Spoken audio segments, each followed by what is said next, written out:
what we're doing at Benali, and we've done, I think we're up to 8 of these in the last year, is it called a CRM Growth Kit is what we're calling it.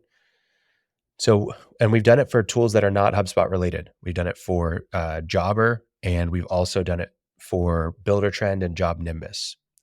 So a few different softwares that we're working with on this, but primarily we're doing HubSpot. It's just what we've found is the easiest one for a lot of people to use and to really build their team in as well.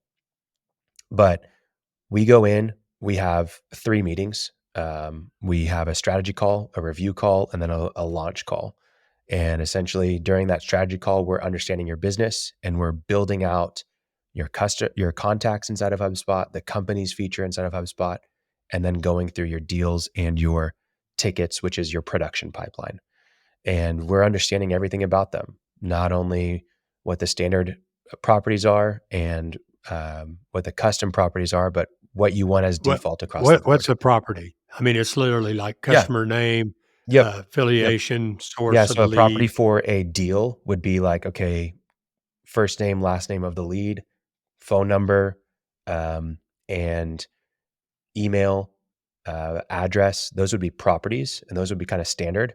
The custom ones that people they miss fairly often are, what type of project is this? Is this new construction? Is this remodel? Or is this a upgrade?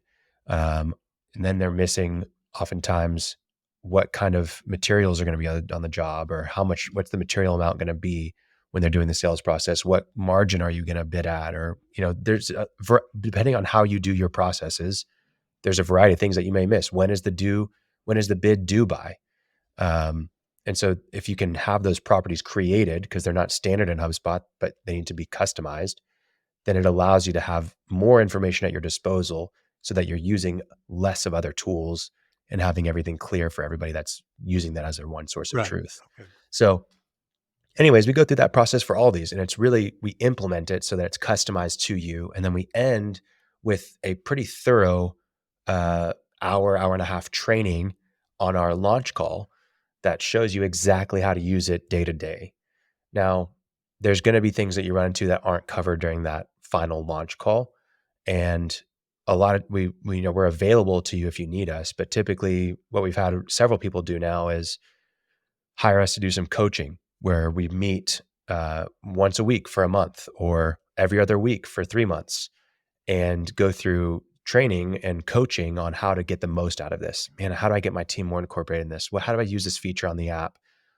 Is this worthwhile? Is it not? How do I get that phone number set up so that it's actually recording the information? I tried sending this quote through here. It's not working. How do I attach this? And just those things that allow you to get more integrated and change that behavior.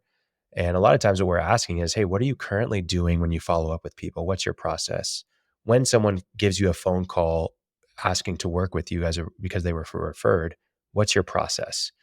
And then we try to figure out how we can improve that process to incorporate your pipelines and your CRM so that it's not on paper anymore. It's not just in your head, but it's actually inside the tool. So those are kind of the options right now. Really at the base level, just it's not that bad. I mean, for HubSpot, you can get started with like $30 a month or even the free version. We only do the growth kit with people that are willing to pay that $30 a month or $20 a month paid annually. So $240. That's like our base level. And then for us to implement that, it's $1,000. We have those 3 meetings. We get you set up within basically 2 weeks and you're ready to go. So, that's kind of the process of working with us and how we set it up. That's where we've seen the most success, but you can do it yourself. You can do it with someone, or you can have someone do it for you. I recommend doing it with someone else. Yeah. Well, that certainly would be the way I did it and would do it again. Yeah. Yeah. So, Well, okay. yeah, I think ultimately the whole goal though is to be able to manage things better and to get yourself out of the one source of truth role and having a software be that There, rather than yeah, yourself. there are other sources of stress, but the principal source of stress is uncertainty about have I got everything covered, right?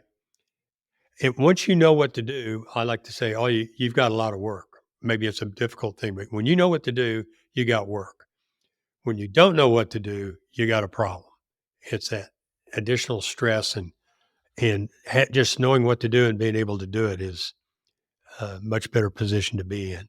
And so this, I mean, I'm glad we're talking about this because this is almost a universal place to start. You begin to get organized. Now, as the owner, you can start to hand things off. You can train somebody else how to use it, how to read it, understand it, know what the next step is, depending on what's done in the last step. And you can begin to get yourself out of the hub and spoke.